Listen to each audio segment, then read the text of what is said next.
Merci. Elle m'amuse à chaque fois, celle-là. Oui.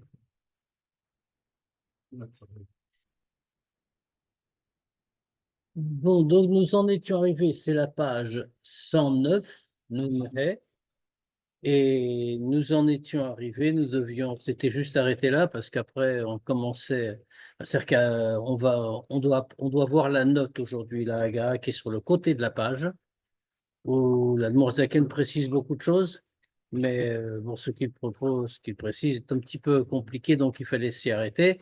Et c'est pareil pour les notes qui suivent, parce que comme vous le remarquez, quand on tourne la page, il y a deux notes successives encore. Et c'est aussi, l'Admour Zaken entre dans des détails qui demandent un peu de développement. Donc, ça, alors c'est dans des notes, hein, c'est toujours le même principe, ce sont de vraies notes. C'est-à-dire que dans les notes, qui ont été par le Admour Hazaken, bien sûr, dans les notes, Admour Hazaken ne complète le texte. Ce qu'il fait, c'est il a développé une idée, mais il l'a donnée de manière relativement brève, puisque c'est le texte principal, mais ça soulève des questions et ça demande des précisions. Donc, en général, ce qu'a fait le Hadmorazaken, c'est sortir ces points complémentaires du texte. Il aurait pu les insérer dans le texte, en réalité. Mais il les a sortis du texte et les a mis dans les notes qu'on voit sur les pages du Tanya. Donc là, on est tombé sur l'endroit du Tanya, il y en a un seul comme ça. L'endroit du Tanya où il y a une accumulation de notes. Et comme le sujet de base est un peu compliqué, les notes aussi sont un petit peu compliquées. Je rappelle simplement ce qu'on avait dit.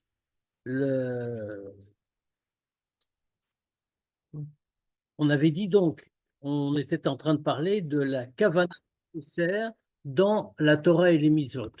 Alors, qu'est-ce que c'était que la kavana nécessaire dans la Torah et les mitzvot? C'est comme on a dit, il y a plusieurs manières de faire les mitzvot, plusieurs manières d'étudier. Il y a 3 degrés. On va commencer du plus bas au plus haut. Alors, il y a le tout premier degré qui est terrible. Alors, on doit toujours faire Torah Mitzvot. Il faut toujours le rappeler, même si on n'a pas du tout la kavana, même si on se comporte très mal par ailleurs, etc. Bien entendu, du point de vue concret, dans l'action, on doit toujours faire Torah Mitzvot. Maintenant, quant à l'effet spirituel de Torah et Mitzvot, c'est autre chose. Il y a une première manière de les faire, une première motivation de les faire, qui est qu'il faut chasser de toutes les façons. C'est ce qu'on appelle Shelo Lishma. Ce n'est pas pour Dieu, ce n'est pas pour la Torah, ce n'est pas pour les mitzvot, c'est la personne les fait pour son intérêt personnel. Prenons un exemple très bête. Par exemple, quelqu'un qui étudie la Torah en se disant, comme ça, je vais être reconnu comme grand et on va témoigner du respect, etc., etc., etc. Je vais gagner de la gloire, des honneurs, ou de l'argent ou autre chose, peu importe. Par curiosité. Oui, toi aussi, c'est déjà moins grave. Ce que j'ai pris, c'est le cas le plus grossier. C'est vraiment pour quelque chose de matériel. Maintenant, le faire aussi par curiosité, par intérêt intellectuel, c'est pas non plus le meilleur. Alors, tout ça, c'est chez l'Olishma en réalité. Alors, quand on étudie, on fait une mitzvah chez l'Olishma, ça ne veut pas dire qu'on n'est pas quitte. On a fait la mitzvah, on a étudié la Torah. Seulement, la mitzvah reste coincée en bas, elle ne monte pas. Attends, explique. Et jusqu'à ce qu'on fasse tchouva, etc. Il y a une façon de faire qui est stam. Il n'y a pas de kavana spéciale. On pense à rien. Bon, ben, on fait parce qu'on nous a éduqués à faire comme ça depuis notre plus jeune âge. Donc on le fait. Mais on n'a pas une kavana spéciale, que c'est pour Dieu, que c'est par l'amour et crainte de Dieu. Quand on dit une kavana, ça veut dire avoir l'amour et la crainte de Dieu. Dans un tel cas, alors quand on fait, comme on a dit, stam, comme ça, alors ça ne monte pas, mais ça peut monter.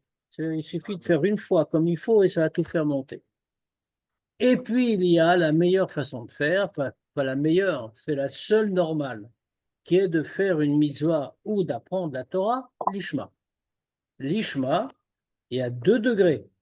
Il y a l'ishma faire pour Dieu, c'est-à-dire avec avavira, amour et crainte de Dieu. L'amour et crainte de Dieu, c'est pas que des mots, c'est une œuvre spirituelle, c'est quelque chose qu'on doit rechercher, qu'il faut faire. Alors, on peut avoir à 2 degrés l'amour et la crainte de Dieu. Et à ce qu'on appelle le plus haut des degrés cette fois-ci, c'est Ava Veira Sichlim, l'amour et la crainte intellectuelle. C'est-à-dire que par la méditation, par la réflexion, l'effort du cerveau, l'effort intellectuel, on a réussi à agir sur son cœur et on a fait naître l'amour et la crainte de Dieu. C'est le plus haut des degrés qui correspond au plus haut des mondes spirituels aussi, au monde de Bria, au Gan Eden à Elion. Les gens qui viennent le matin à la choule, ils viennent prier. On voit bien que c'est l'ishma. Implicitement, c'est tout le monde, c'est l'ishma. C'est Ils viennent pas pour s'amuser, ils viennent non, pour c'est prier. l'ishma au sens commun. C'est pas l'ishma au sens profond. Si on, alors oui, bien sûr, si on va les Ils interroger, viennent pas s'amuser, ils viennent parce qu'il mais faut. quand on dit l'ishma, c'est pas seulement je viens pour m'amuser, je fais la mitzvah pour m'amuser ou pas pour m'amuser. Comme on a dit, quelqu'un qui fait la mitzvah parce qu'on l'a habitué à faire la mitzvah depuis son plus jeune âge, son père l'a emmené, c'est un bon père, il l'a éduqué comme un bon enfant juif, il l'a amené tous les jours à la shul. Et donc, euh, et donc il a, et donc il l'a habitué comme ça. Il continue parce il a fait un bon garçon, il a grandi, il est devenu un adulte, il n'a jamais remis en cause, il a continué. Ça ne s'appelle pas les chemins. Mais les gens qui s'amènent eux-mêmes tous les matins ici, on voit bien qu'ils se battent pour venir Mais encore à une l'heure. fois, Ils se battent même pour rentrer à la choule. encore une On fois, ne les laisse pas rentrer. encore une fois, l'ishma a une définition précise. L'ishma fait pas, ah, je fais pour le bien. C'est parce que comme c'est marqué, c'est, je le fais avec amour et crainte de Dieu. Les degrés qu'on a dit, Ava veira tivin ou Ava veira sirklim. Si quelqu'un n'a pas ça, alors oui, au sens commun, comme on le dit chez ceux qui n'ont pas étudié Chassidut, en vérité, c'est là que ça vient. Parce que dans le Pshat, quand on dit l'Ishma et l'Ishma, c'est beaucoup plus simple que ce que le Tanya nous dit. Le Tanya est très exigeant en vérité. Les Chassidim, c'est pour ça que les Chassidim sont des gens tout à fait spéciaux. Le Tanya est très exigeant. Chez tout le monde, on dit qu'est-ce que c'est l'Ishma? L'Ishma, je le fais pour Dieu. On ne t'interroge pas sur les motivations. Je le fais pour Dieu. Comme vous dites, pour aller à la shul le matin, je me bats pour faire une mitzvah. Ça veut dire que je fais pour Dieu? Le Tanya dit pas du tout. Imaginons, quelqu'un, celui qui veut qu'on remarque que c'est un bon juif, par exemple. Il se dit, oh là là, et dans les petits villages, et même dans le petit village de Paris 19e, ça marche. Si je ne vais pas à la choule, tout le monde va savoir que lui, il ne va pas à la choule. Donc, je vais aller à la choule. Ça, c'est lichement. Et même s'il se bat, et il vient, il prie. Et même si c'est un juif religieux, on ne parle pas de quelqu'un qui n'est pas religieux. On parle d'un juif orthodoxe, comme on dit aujourd'hui. Ça veut dire, ça veut dire que quelqu'un comme ça, il n'est pas venu l'ishma. Et l'ishma, comme on a dit, ça voit à Veira. Alors, 2 degrés pour finir le résumé. On a dit le plus haut, Ava Veira Sichlim, Ava Veira intellectuel. J'ai fait naître l'amour et la crainte dans mon cœur par l'action du cerveau. Pourquoi? Parce que le cerveau domine tout et que le cerveau commande au cœur. Et si on n'y arrive pas, parce que ça c'est un vrai travail profond, alors on a au moins, et qui n'est pas accessible à tous en réalité, enfin, on demande tellement d'efforts qu'il y a malgré tout quelques prérequis. Mais il y a un degré qui est accessible à tous. C'est Avavira Tivim, l'amour et la crainte de Dieu naturel. Pourquoi naturel? Parce que chaque juif, par nature, par essence, a en lui l'amour et la crainte de Dieu. Ça fait partie de ses qualités innées. Et là, ça fait partie de lui. Et donc, en se fondant là-dessus, simplement, on voit que l'amour et la crainte de Dieu ne sont pas révélées. Elles sont au fond de nous, mais nous vivons le monde, etc., elles sont masquées. Mais il y a un travail de les dévoiler. Mais bien sûr, c'est plus facile de révéler l'amour et la crainte de Dieu qu'on a en nous a priori, plutôt que d'en créer une à partir de rien dans notre cœur. Donc, c'est le deuxième degré qui va moins haut spirituellement, mais qui est tout à fait efficace. Donc, c'est ce qu'on disait jusqu'à présent. Et donc, quand on le fait l'ishma, alors à ce moment-là, que ce soit d'un degré ou de l'autre, ça monte moins haut, mais on ne va pas reprendre tout ce qu'on avait dit. Alors à ce moment-là, les mitzvot peuvent s'élever. Et comme on va le redire encore, la kavana, Ava Veira, en fait, Ava Veira, c'est l'amour et la crainte, ce sont les deux ailes comme les deux ailes de l'oiseau qui permettent à l'oiseau de voler, comme Ava Veira permettent aux mitzvot de s'élever. Et donc, si on n'a pas, ben, tout ça va rester bloqué en bas jusqu'à ce qu'on fasse chouva. Et d'ailleurs, bon, j'ai raconté déjà 3 fois, mais c'est pas grave, j'ai raconté une quatrième, la fameuse histoire du Baal Shem Tov qui un jour voulu entrer dans une synagogue et il est ressorti immédiatement en disant pas entrer, c'est plein. Et alors, il y a un des chassidim qui était entré voir. C'est bizarre, une synagogue pleine au point qu'on ne peut pas du tout mettre le pied dedans. Et il vient voir le Baal Shem Tov, et il dit, mais non, Rabbi, il n'y a personne, on peut entrer. Le Baal Shem Tov a expliqué, c'est que la synagogue est pleine des mitzvot, des tfilotes que les Juifs ont faites, qui n'ont pas été faites l'ishma, et donc les mitzvot sont restées dans la synagogue, elles ne sont jamais élevées. Les mitzvot sont là, elles existent, c'est les mitzvot. Elles ne sont jamais montées. Elles restent là. Ça n'a pas été fait. Alors, ça ne veut pas dire que ça n'existe pas. Les Juifs qui ont fait cette tfila, ils sont quittes de la tfila. C'est pour ça qu'il faut bien distinguer les deux. Il y a la halakha, il y a le pshat, et à commencer profondément. Comme on disait la fois dernière, c'est qu'on a mis des plafonds très hauts. C'est comme ça, on a de la place. Peut être rabat-joie, mais quand on va aujourd'hui, comment on va aujourd'hui, nos générations qui vont de mal en pis, je veux dire, c'est pas évident d'être au pied de la lettre du Tania. En effet. Mais ça veut. Mais On ce que va fait, tendre, on ce que- essaye. ce que fait le Tania, c'est nous fixer un chemin. Il nous fixe un chemin, il nous dit, c'est, en plus, le Tania est intitulé, alors l'Admour Azaken, est intitulé Sefer Shel Beinonim. C'est ça son titre. Hein. Tania, c'est le titre qui s'est surajouté, puisque c'est le premier mot du texte, mais son nom, c'est Sefer Shel Beinonim, c'est-à-dire le livre des hommes moyens. Autrement dit, ce n'est pas pour les tzadikim, contrairement aux apparences. C'est à la portée de tout le monde, c'est le principe de base, puisque Benoni, Zumidat Kol Adam, comme il le dit lui-même, comme il le cite lui-même. Alors bien sûr, c'est un Benoni du Tanya, hein. C'est pas un Benoni de la Gemara. Autrement dit, ça n'a rien à voir. Un Benoni de la Gemara, c'est 50-50, quelqu'un qui a moitié Averot, moitié Mitzvot. Ah, oui, oui. Ce qui par les temps qui courent, c'est déjà pas mal, honnêtement. Mais, mais D'ailleurs, c'est très dur de comprendre, de comparer les mitzvot. Pour passer l'examen, c'est très dur de Alors, pour comparer le les Tanya, mitzvot. c'est beaucoup plus simple de ce point de vue-là, puisque dans la définition du Tanya qui a été donnée dès les premiers chapitres, le Beinoni, c'est celui qui n'a pas une seule pensée, parole, action qui soit négative. Pourquoi? Même pas une pensée. Pourquoi? Le Tanya a un raisonnement très simple. Il dit, puisque dès que quelqu'un a. Parlons pas d'un acte, après il verra, ça c'est clair. Parlons pas d'une parole. Ça veut dire pas dire des paroles interdites, la shonara, moquerie, toutes ces choses-là. Mais au dvarim betelim, parce que c'est aussi interdit, dvarim betelim. Je veux dire, dire n'importe quoi. Pas parler du match de football ou de quoi que ce soit. Donc il n'y a rien d'interdit en soi. Mais qu'un juif parle de ça, c'est déjà, alors qu'il aurait pu dire un mot de Torah, c'est déjà tout un problème. C'est écrit sur ça, les Chachamim, que le Tani a cité au tout début. Dvar Hashem Bazin, il a fait honte à la parole de Dieu.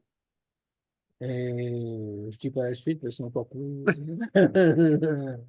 et, et donc, on ne parle même pas de ça, mais quelqu'un qui a une pensée mauvaise. Alors que ça monte, ok, mais qui ne l'a pas repoussé, qui l'a entretenu. C'est ça le cas. C'est compliqué quand quelqu'un a une pensée qui lui vient dans la tête, ou même une pensée d'une chose interdite. Normalement, c'est indigne, c'est pas une halakha. Il n'a pas le droit de la garder en tête, il doit la chasser tout de suite. C'est venu, c'est pas sa faute, il n'y a pas recherché, il ne doit pas la rechercher, bien sûr. Maintenant, il ne l'a pas recherché, c'est venu comme ça, par accident. Immédiatement la repousser. Mais s'il ne le fait pas, c'est une avéra. Le Tanya dit, le Bainoni n'aime pas ça, parce que s'il fait une avéra, il est immédiatement appelé rachat, il n'est plus un Bainoni. Donc, dans ce cas-là, on ne peut pas dire qu'il a un Bainoni. Pourquoi la Gemara dit autrement? Parce que la Gemara parle en d'autres termes. Elle parle comme dit le Tanya, Asrar Vonesh. Elle parle de la récompense ou la punition qu'on aura dans l'autre monde, si on est comme ci, si on est comme ça. Mais l'objet du Tanya n'est pas de nous donner les perspectives de l'autre monde. Il est de donner des classifications pour maintenant. Si ça c'est le Benoni, alors c'est quoi le Tzadik? Ça aussi, le Tanya l'explique. Le Benoni est soumis constamment à la tentation du Yetzirah. Il a toujours un Yetzirah. Mais il se bat et il réussit à le vaincre constamment. Le Tzadik est celui qui a définitivement vaincu le Yetzirah. Et encore d'autres degrés, mais bon, de manière très globale. Mais or, Benoni, ça reste Zumidat Kol Adam. Tzadik, c'est pas pour tout le monde. Pourquoi c'est pas pour tout le monde? Parce qu'il faut avoir les outils spirituels pour ça. Je veux dire, il y a des gens à qui Dieu, à leur naissance, a donné les capacités de devenir des tzadikim. Ils ne vont pas forcément devenir des tzadikim. Si le libre arbitre est toujours là, on fait ce qu'on veut. Mais ils ont la capacité de le devenir. Il y a des gens, feu à qui Dieu n'a pas donné la capacité d'être des tzadikim, ne vont pas devenir des tzadikim. Ils ne peuvent pas. Mais il y a des exceptions malgré tout, même pour ça. Mais de manière générale, ils ne peuvent pas. Mais qu'est-ce qu'ils doivent faire alors? Ils vont être des bénonymes. C'est-à-dire que dans le comportement, en pensée, parole, action, ils sont exactement identiques à des tzadikim. C'est simplement qu'ils ont toujours du mal en eux, et en plus un mal actif et tentateur. Contrairement au tzadik, qui n'a pas de mal actif, le mal a complètement été soumis en lui. C'est-à-dire qu'il n'a pas eu l'effort de pouvoir vaincre son Yetzirah.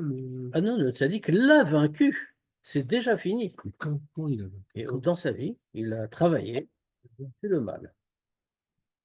Par ceux qui sont désignés spécialement pour un rôle. Moshe Rabbeinu, il a un tzaddik depuis qu'il était bébé, comme nous raconte Rashi, le Midrash, etc. Maintenant, fait encore autre chose. C'est pas seulement un tzaddik, Moshe Rabbeinu, c'est un rabbi. C'est un autre degré. Roche Bnei Israël.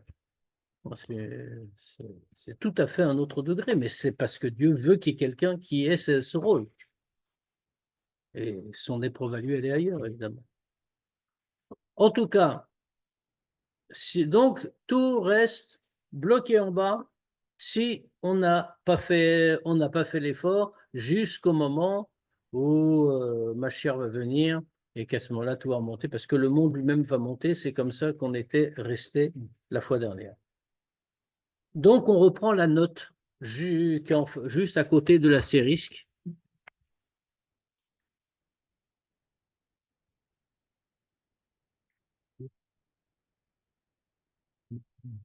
Alors, Vesham, Meir ou Migale Gamken, à Yichud Aelion, Anase Bechol Mitzvot, Talmud Torah. Et là-bas, ça veut dire, dans les mondes spirituels, dans Yitzhira et dans Bria, le Sham ici est important, hein, parce que le Noazaken veut nous dire, attention, on va préciser un certain nombre de choses qu'on a dit dans le texte. Comment ça se passe? Parce que qu'est-ce qu'on est en train de dire? On est en train de dire qu'on fait monter les mitzvot dans les mondes spirituels avec la kavana qu'on a dit, avec l'amour et la crainte de Dieu, qui sont comme les ailes, qui font monter les mitzvot. On a dit, qu'est-ce que ça veut dire qu'on fait monter les mitzvot? Ça, on l'a expliqué dans le texte. Je peux répéter. On les fait monter et elles vont s'unir avec les sphirotes. Pourquoi avec les sphirotes? Quand on dit qu'elles montent dans les mondes spirituels, ça veut dire que dans les mondes spirituels, il y a deux choses. On a rencontré l'idée la semaine dernière. Dans les mondes spirituels, il y a ce qu'on appelle Chitzoniut Haolamot, l'extérieur des mondes. Alors pourquoi une Chitzoniut Haolamot? Parce que toute chose dans la création est faite d'une Pnimiut, d'un profond et d'un aspect extérieur. Prenons un exemple très simple. Dans l'homme, Il y a une âme, une neshama, qui est le pnimiut, qui est le profond, et il y a le corps, qui est l'extérieur, le chitzoniut de l'existence. C'est pareil pour la matière. La table de bois a une vitalité divine qui l'a fait exister, et puis la matière bois, qui est son aspect extérieur. Cette idée-là de pnimiut et de chitzoniut, d'intérieur et d'extérieur, existe dans tous les domaines. C'est vrai pour les anges, c'est vrai pour les mondes spirituels. Il y a un pnimiut et un chitzoniut. Donc on distingue chitzoniut haolamot, l'extérieur, je ne sais pas comment on peut traduire, l'extériorité des mondes, ça fait chic. Et le pnimiut haolamot, la profondeur des mondes. Qu'est-ce que c'est que le pnimiut haolamot? Le pnimiut haolamot, c'est Dieu présent dans chaque monde. Qu'est-ce que c'est Dieu présent dans chacun des mondes? C'est les sphirotes. C'est exactement ça, les sphirotes. On parle des sphirotes, on en fait un grand truc. Je vous ai dit qu'on parlerait un peu de Kabbale ce soir. Qu'est-ce que c'est que les sphirotes? Les sphirotes, comme on le voit dans Sphirat HaOmer, d'ailleurs, on cite chaque soir une sphira, pas dans le sens de décompte, mais on dit ce soir, c'est, premier jour, on a dit c'est Chesed Shebe Chesed, deuxième jour, Gvura Shebe Chesed, etc. C'est dans le Sidon. Et qu'est-ce qu'on veut dire par là? Ça, c'est la liste des sphirotes qui sont les attributs de Dieu. Les trois premières, c'est quoi? Qui ne sont pas citées dans Sphirat HaOmer, puisque ce n'est pas ça qu'on raffine chaque jour. Mais avant celles qu'on cite dans Sphirat HaOmer, il y a Chorma Binadat, qui sont les trois attributs intellectuels de Dieu, et nos trois attributs intellectuels, puisque nous avons été faits à l'image de Dieu. Puis ensuite, il y a les attributs émotionnels, ce qu'on nomme les midot. C'est ça qu'on cite dans Sphirat HaOmer. Chesed, Gvura, Tiferet, etc. Et ça se termine par Malchut. Il y a 6 midot plus Malchut qui est un peu différent. Et alors, qu'est-ce que ça veut dire? Ça veut dire que dans chacun des mondes, quand Dieu a créé l'univers, Dieu s'est contracté, je dis les choses vraiment très, très en résumé. Quand Dieu s'est contracté, sa lumière est descendue de monde en monde, de degré en degré. Et dans chaque monde, il y a donc la suite de toutes les sphirotes, jusque dans notre monde, d'un point de vue spirituel. Donc quand on regarde chaque monde, sachant que nous sommes au plus bas des degrés du plus bas des degrés, dans chaque monde, il y a donc une Chitzoniut Haolamot, qui est le monde lui-même, l'existence du monde. Alors, dans notre monde, c'est très grossier, cette existence. Bien sûr, dans des mondes plus élevés, c'est beaucoup plus raffiné, jusqu'à une existence qui n'est pas matérielle. Mais en même temps, il y a une présence de Dieu qui est l'existence des sphirotes dans chaque monde. Quand on dit qu'on fait monter les mitzvot, ça veut dire quoi? Les mitzvot, par nature, d'une certaine manière, montent. L'étude de la Torah, etc. Parce que c'est kadosh, et de manière beaucoup plus profonde que ce que veut dire habituellement le mot kadosh. Pourquoi c'est kadosh? Parce que c'est la volonté de Dieu. La volonté de Dieu ne connaît pas le tzimtzum. Elle descend comme elle est toujours immuable. Maintenant, quand on fait monter les mitzvot, elles vont s'unir avec les sphirotes, avec Pnimiut Haolamot, avec la profondeur des mondes, selon le degré où soi-même on est. Ça veut dire, puisqu'on les fait monter par Ava Veira, par l'amour et la crainte. Si on a eu Ava Veira, Sichlim, l'amour et la crainte intellectuelle, qui sont liés au monde de Bria, le plus haut des mondes avant Atzilut, sur lequel on reviendra plus tard. Or, le monde de Bria, qu'est-ce que c'est? On l'avait dit, c'est le monde où éclairent les trois attributs intellectuels de Dieu, Chokma Binadat. Donc, si on a eu cette qualité-là de Hava Veira, Sikhli, intellectuel, Chokma Binadat, les mitzvot qu'on fait avec montent jusque dans Bria, dans Pnimiut Haolamot. Si on a eu que Hava Veira Tivim, naturel, c'est-à-dire porté par des midot, par des émotions, des sentiments profonds, portés par des sentiments. Alors ça monte jusque dans le monde de Yetzira. Pourquoi Yetzira? Parce que c'est un monde qui est lié au midot, justement aux attributs émotionnels de Dieu. En tous les cas, ça veut dire que c'est lié avec Dieu. Alors, fait là-bas, donc, a-t-on dit, dans Bria ou dans Yetzira, selon les cas, Mir ou Midgale Gamken, à Yichud Elyon. C'est là-bas qu'éclaire et que se révèle également le Yichud Elyon. Yichud Elyon, l'unité d'en haut. Qu'est-ce que ça veut dire? Anaase, on va tout de suite le dire, hein, donc je le dis pas en avance.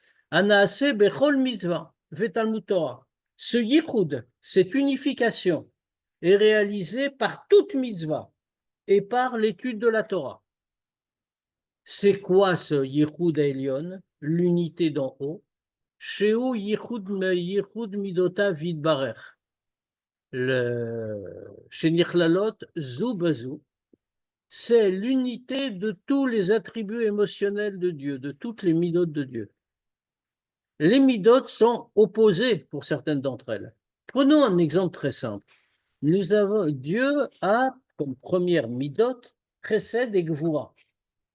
Chesed, c'est justement la base de Ahava, la base de l'amour, y compris de l'amour de Dieu. Gvura, c'est la base de la ira, de la crainte. La crainte, alors comment on peut définir pour bien voir le rapport?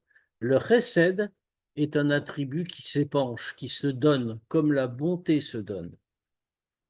Dieu est par, si on peut dire, est un Baal chesed. C'est sa première définition. La preuve, le premier grand chesed que nous constatons qu'il a fait, c'est d'avoir créé l'univers. Qu'est-ce qu'il crée l'univers? Ça veut dire pourquoi c'est un chesed? Parce que pour créer l'univers, il donne sa lumière. Il la donne à tous les degrés, à tous les niveaux, sans limite. Le chesed est par nature sans limite. À partir du moment où on dit ça suffit, on a mis fin au chesed. C'est-à-dire que ce n'est plus du chesed, c'est de la gvura. Pas de la gvura au sens de colère, mais de la gvura au sens de la rigueur.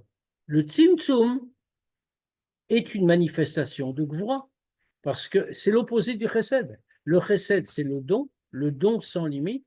La gvura, c'est la rétention, la rigueur, la contraction. C'est exactement la définition du tzimtzum.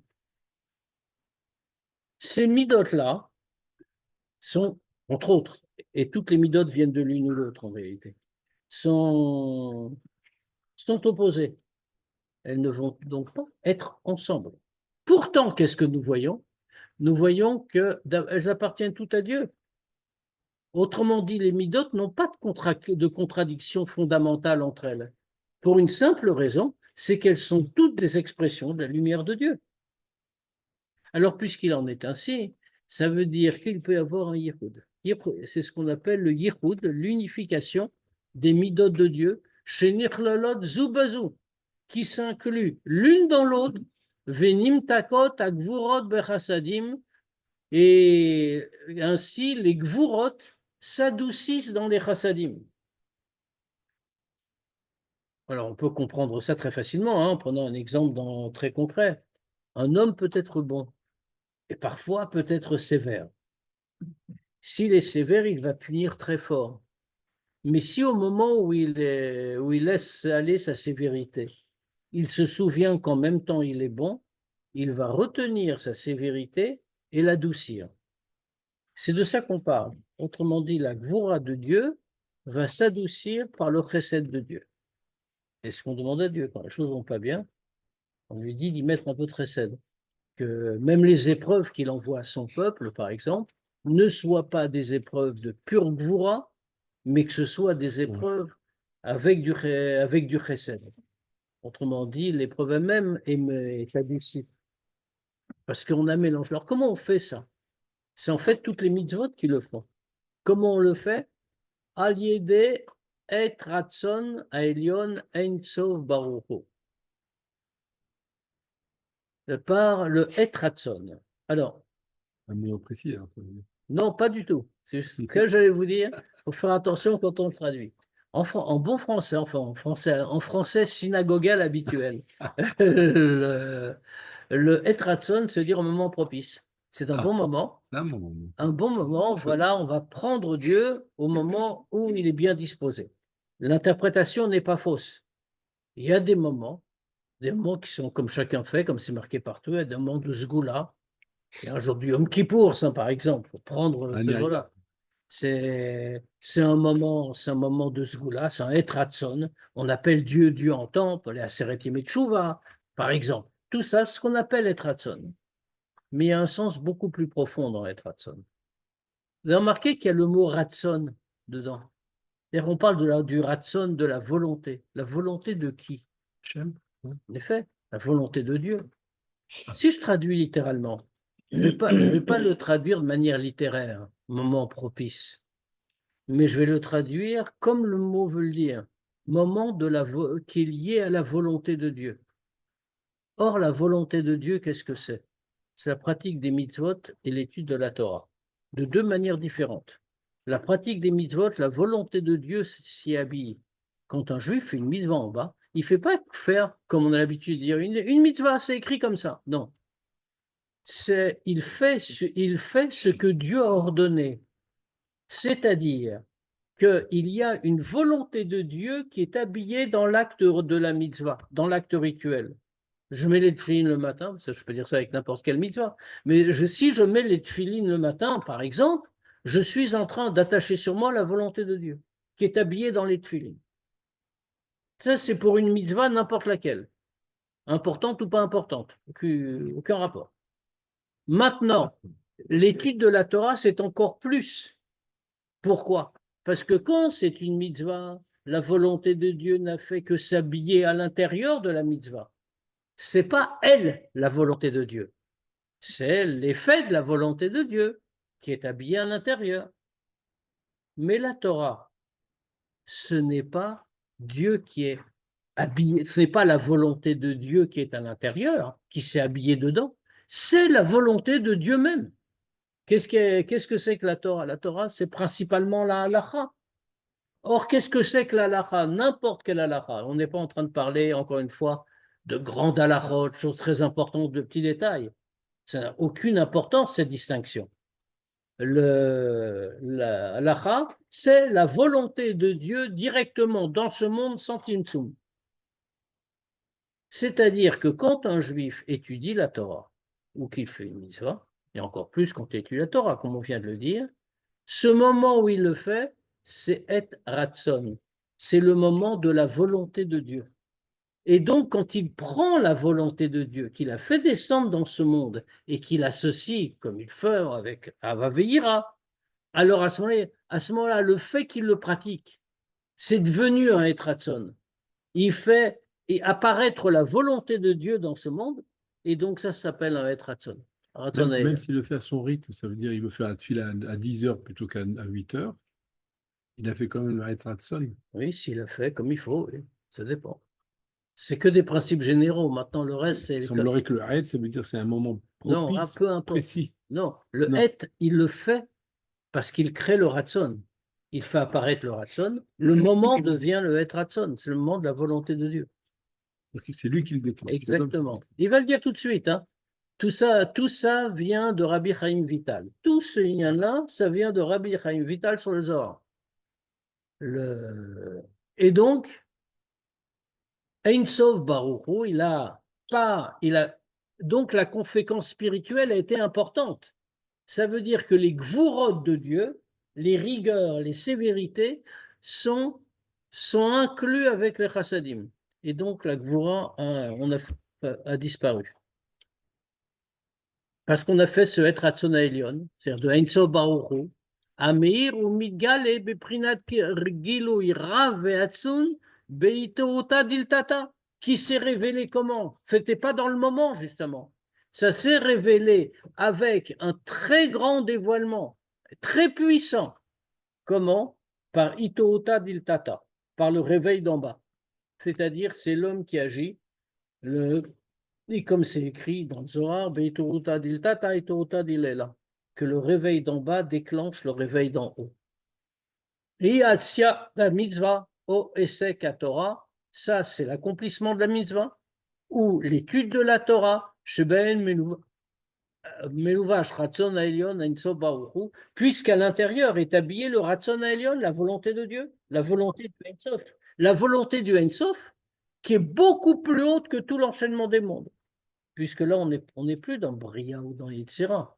On est au niveau du Ein Sof Baruch Hu, c'est-à-dire qu'on est, on est au-dessus de Hatzilut, pour ceux qui connaissent l'ascenseur.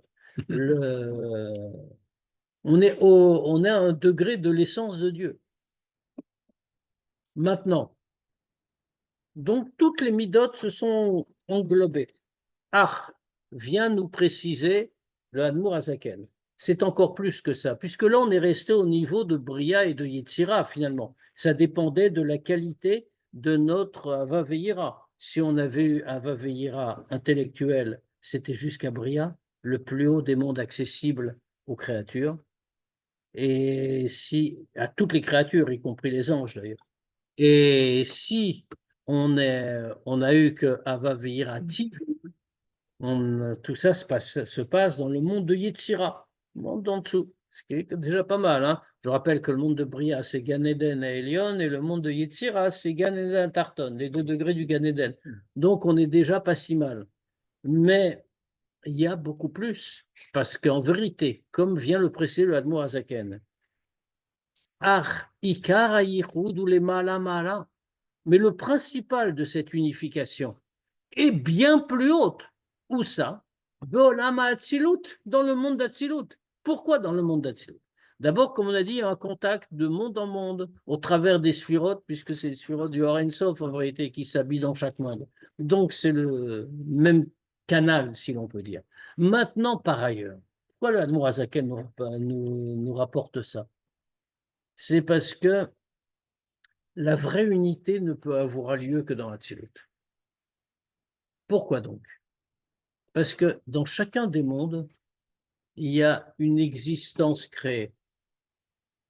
Même dans le monde que ce soit, dans le monde de Bria ou dans le monde de Yetzira, a fortiori dans le nôtre, l'existence créée est distincte du Créateur. Pourquoi? Parce que plus on descend de monde en monde, plus la matérialité, l'épaisseur des choses se fait sentir. Et nous, elle est manifeste. Au point que chez nous, il y a même des gens qui peuvent ne pas voir Dieu dans la création. Parce que c'est devenu vraiment très, très épais. Maintenant, dans les mondes supérieurs, Bria ou Yetzira, là, il n'y a pas cette épaisseur. Mais malgré tout, il y a une existence créée qui n'est pas attachée avec le Créateur, qui n'est pas, parce que sinon elle n'existerait pas, par définition. Pour avoir, parce qu'il y a un petit peu un paradoxe en réalité, pour exister, il faut être séparé de son Créateur, par nature. Je veux dire, si on se ressent comme étant une partie de notre Créateur, on n'existe pas en tant que créature. Donc, pour exister et accomplir la volonté du Créateur, on doit être séparé. Bien maintenant, d'un autre côté, il est clair qu'il n'y a pas d'unification absolue. Ce que je suis en train de dire pour les créatures humaines est même vrai pour les sphirotes, qui sont aussi des créatures, des créations. Il y a une enveloppe de sphira, il y a une sphira étiquetée Chesed, une autre étiquetée Gvura. Et donc, elles s'unissent, mais l'union n'est pas absolument complète, parce qu'elles existent en tant que telles. Il y a un seul endroit, si je peux dire, un endroit spirituel, il y a un seul endroit où le yichud dont on parle ici, où l'unification peut avoir lieu, c'est le monde de Hatzilut. Pourquoi? Parce que le monde de Hatzilut, il le dit, je crois, juste après, on va dire la phrase suivante, Shesham, ou Maoud va tsmut midota vidbarer, miuchadot bema tzilan einsov baruchu. Parce que là, au niveau de Hatzilut, du plus haut des mondes, aucune créature ne vit, même pas les anges les plus élevés. C'est la raison pour laquelle les anges les plus élevés, qui sont les Sraphim, sont appelés Sraphim. Sraphim, ça vient de l'Isrof, ça veut dire brûler. Pourquoi? Parce que ce sont des anges très élevés qui vivent dans le monde de Bria et qui aspirent à rejoindre Dieu dans le monde de Hatzilut. Et quand il s'élève suffisamment, alors il brûle par union avec Dieu. Alors ils sont appelés Sraphim, ce sont ceux qui brûlent. Parce que dans le monde de Hatzilut, Dieu est déjà tellement révélé, on est encore très loin de l'infini, hein, entre guillemets. Mais Dieu est déjà tellement révélé qu'aucune existence autonome n'est possible. Or, le monde de Hatzilut, il y a donc toutes les sens des Midot est uni avec leur créateur. Le Zohar nous dit que dans Hatzilut, c'est souvent cité dans Chassidut, Iyu vechayu yichad, Iyu vegarmu yichad. Lui, le Ein Sof, et sa vitalité sont une seule chose, lui et ses vêtements, c'est-à-dire les enveloppes qu'il a choisies pour se révéler, sont une seule et même chose. Je traduis en termes plus clairs, lui et ses sphirotes sont une seule et même chose. Ce qui veut dire qu'à ce niveau-là, le Vesham, ou Maoud, Ve'atzmut, Ratzon Elyon, Ein Sof Baruch Hu, et c'est là-bas aussi que se trouve l'essence du Ratzon Elyon, c'est-à-dire l'essence de Dieu, l'essence du Or Ein Sof. Autrement dit, Dieu est totalement révélé au niveau dans le monde de Hatzilut. Il est totalement révélé et les Midot s'unissent totalement à lui, puisque leur enveloppe, ce que le Zohar appelle Garmoui, leur enveloppe est unie totalement avec leur créateur. Donc, il n'y a rien qui s'oppose à l'union parfaite. Dans le domaine de la Hatzilut, si on y arrive, est-ce qu'on peut demander ce qu'on veut? Est-ce qu'on est dans un domaine privilégié? Non, on ne peut pas demander. Demander, ça veut dire exister. Ah, alors que là, on est confondu dans le... Exactement. En fait, la lumière de Dieu, donc, brille de manière absolue dans Hatzilut, si on peut dire. Ve'aratan levad imira bebia, ve'chol olam me'en lefi ma'alato. Et c'est seulement au rayonnement de cette lumière qui va éclairer dans les mondes inférieurs de Bria, Yetzira, Asya, chaque monde selon son degré. Alors maintenant, Arabe, j'ai une question. Est-ce qu'un homme peut accéder à ce niveau-là d'Hatzilut? excellente question qui est posée juste dans la ligne d'après, dans la note. Peut-être Moshe Rabbeinu, mais pas... Attendez, on va voir ce que dit le Tanya lui-même. Parce qu'effectivement, c'est la question implicite que tout de suite le Hanmour Azaken pose. Et c'est une question qui se pose à tout le monde, que vous avez très bien relevée. Voyez, on est en train de parler comme ça, voilà, nos mitzvot, on parle de nos mitzvot. Suffit d'avoir Avavira, donc la kavana qu'on a dit. On est en train de faire le yichud, l'union des midot de Dieu dans Bria Yetzira. Bon, d'accord, on pouvait comprendre. Mais on nous dit dans Hatzilut. Le principal dans Hatzilut, parce que l'unification ne peut se faire vraiment que dans Hatzilut, sans aucune contrainte, sans aucune limite. Alors, dans ce cas-là, comment faire? Comment on peut comprendre ça? Mais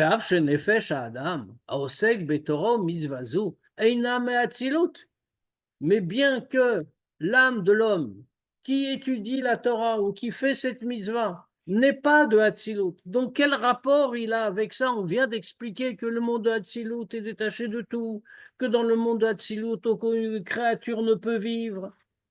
Et maintenant, on est en train de nous dire, ben voilà, il n'y a aucun problème, on fait l'union des midot de Dieu, on le fait dans Hatzilut. Comment c'est possible? Quel rapport on a avec Hatzilut nous-mêmes? Mikol Makom, mais quand même, nous dit le Tanya. Are, Ratzon Haelyon ameluvash bemitzvazu. Mais le Ratzon Haelyon, la volonté de Dieu, qui est habillée dans cette mitzvah, et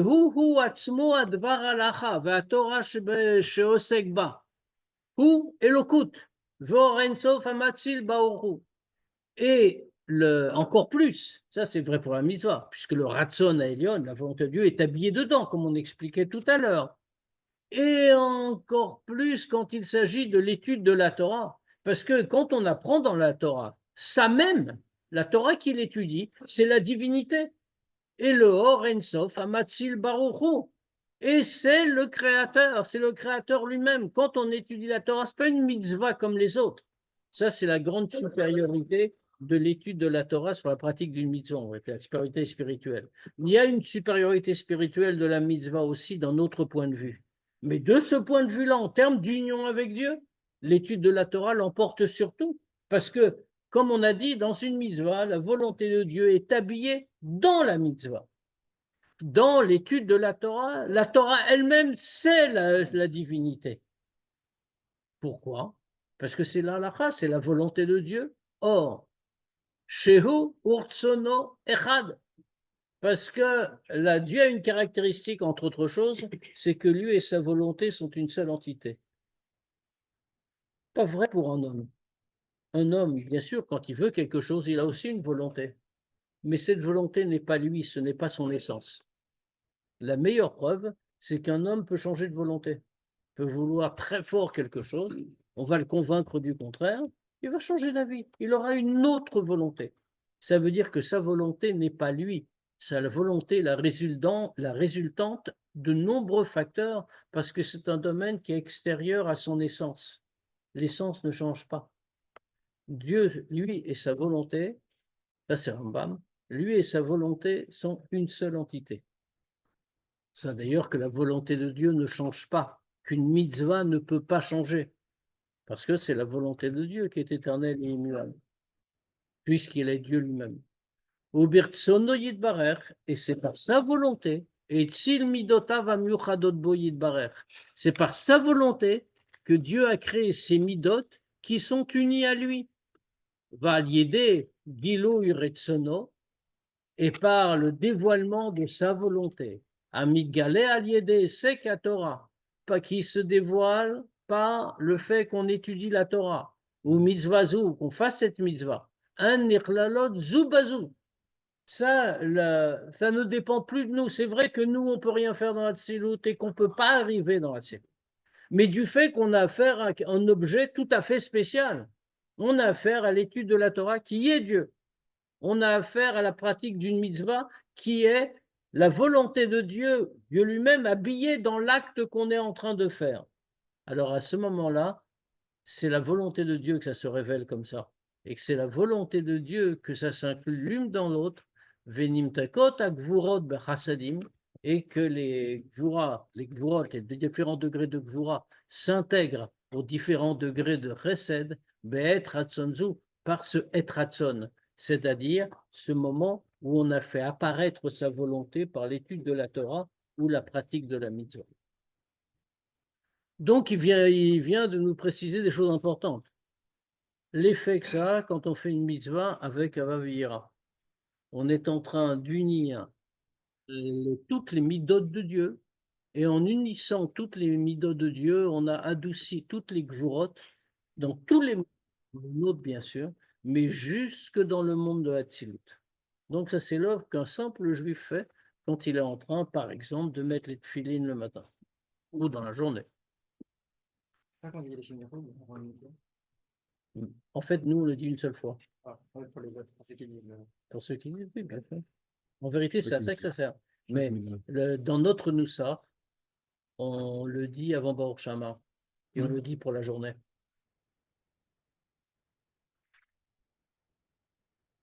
Pourquoi? Une seule fois. Oui. C'est la Kavana pour toute la journée. Il faut le redire constamment en réalité. Ouais, Mais il y a vraiment des- constamment. Oui, il y a des sidorim où c'est écrit chaque jour. Comme ça, sous côte. Il nous reste 5 minutes, on peut avancer un tout petit peu. On va aller jusqu'à Question, vous avez parlé de Plimiot et Chutziot aussi. Aolamot, oui. Aolamot. Mais par exemple, pour les Malachim, il n'y a que la Plimiot. Non? Ils ont une enveloppe, les malachim. La preuve, on peut les désigner comme malachim. Ils peuvent exister sans on ne les voit pas. Mais une existence ne veut pas dire la matérialité. La grossièreté matérielle n'existe que dans notre monde.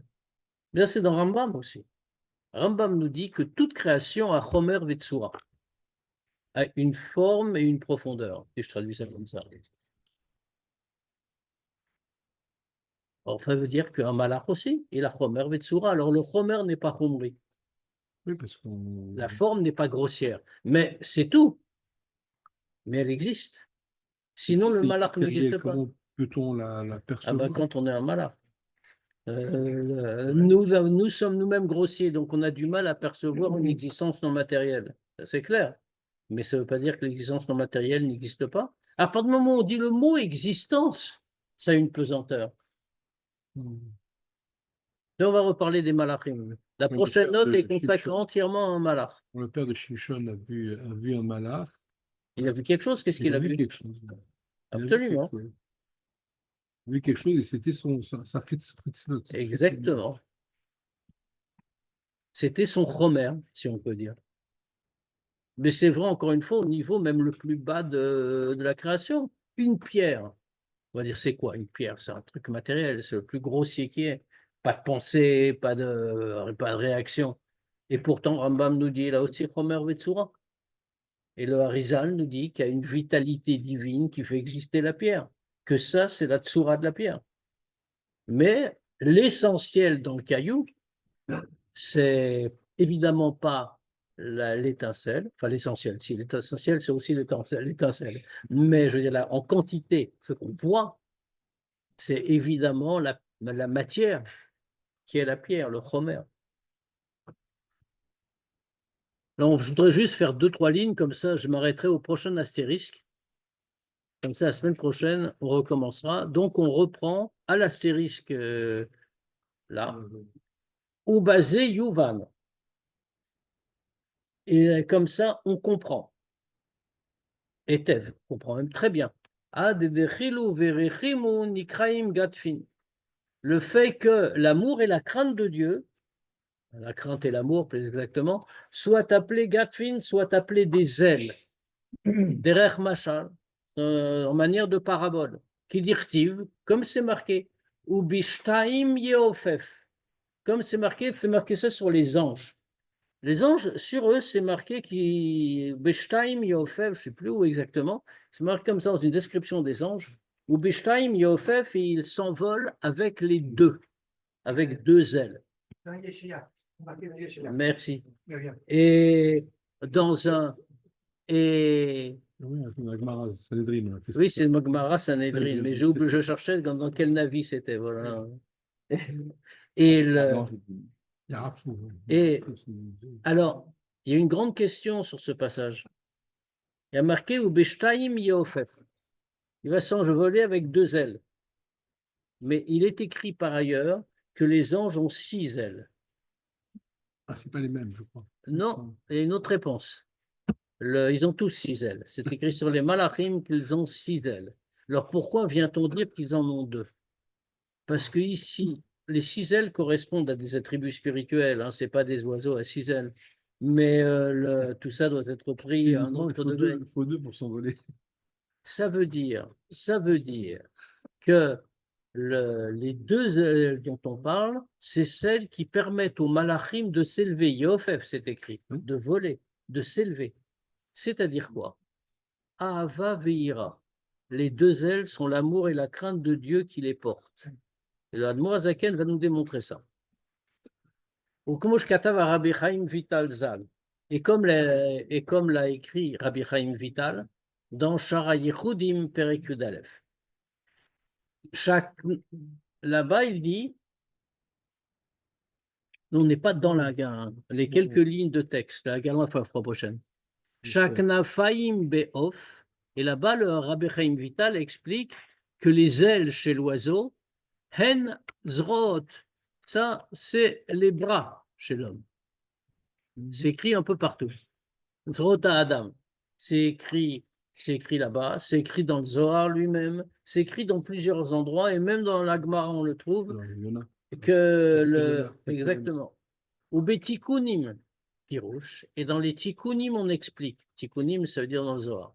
Chez Oskim Batora ou Mizvot, que ceux qui étudient la Torah, qui pratiquent le Mizvot, bedechilu verechimu, pas avec crainte et amour de Dieu, nikraim banim, ils sont appelés banim, ils sont appelés les enfants de Dieu, les fils de Dieu. Vim lav, et s'ils n'ont pas ava veira, Nikraim Ephrorim, ils sont appelés des poussins. Pourquoi? Des lo yachlin les pacha, parce qu'ils ne peuvent pas s'envoler. Ceux qu'ils ont fait ne peuvent pas s'envoler. Alors, de quoi on apprend ça? On apprend ça de l'histoire qui est dans le Chumash, le din que quand on trouve un nid avec des oisillons, le kansipor, et la mer est dessus. Alors le din, tout simple, hein, mais bien sûr on va le voir en plus profond, on doit chasser la mer avant de prendre les enfants. Mais maintenant, en laissant de côté l'aspect halakha, tout ça, on voit qu'ici, alors qu'on désigne les mêmes oisillons dont on doit chasser la mer, au début du passouk, on dit on a trouvé Rovetset el Efrochim, la mer qui était en train de planer au-dessus des petits, les Efrochim, les poussins, les oisillons. On dit on doit chasser la mer, alors comment nous dit le passouk? L'otikara alabanim ne prend pas la mer sur les enfants, sur les fils. Au début, ils sont appelés Efrochim. Après, ils sont appelés Banim. Et de là, Rabbi Chaim Vital tire tout ça, et Tikkun Zohar, que celui qui étudie la Torah ou pratique une mitzvah sans un vaveille, ça ne peut pas monter vers Dieu. Il est comme les Ephrochim, il est comme un oisillon qui n'a pas encore les ailes pour s'envoler. C'est seulement s'il accomplit avec Ava Veira, l'amour et la crainte, qu'à ce moment-là, il est appelé Banim, il est appelé un fils, c'est-à-dire qu'il a grandi. Maintenant, il a des ailes et ses mitzvot peuvent s'envoler.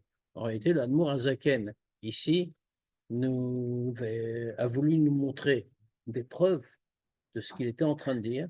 Et c'est pour ça qu'il a cité aussi de Rabbi Chaim Vital que les deux ailes sont comme les deux correspondent aux bras chez l'homme. Pourquoi?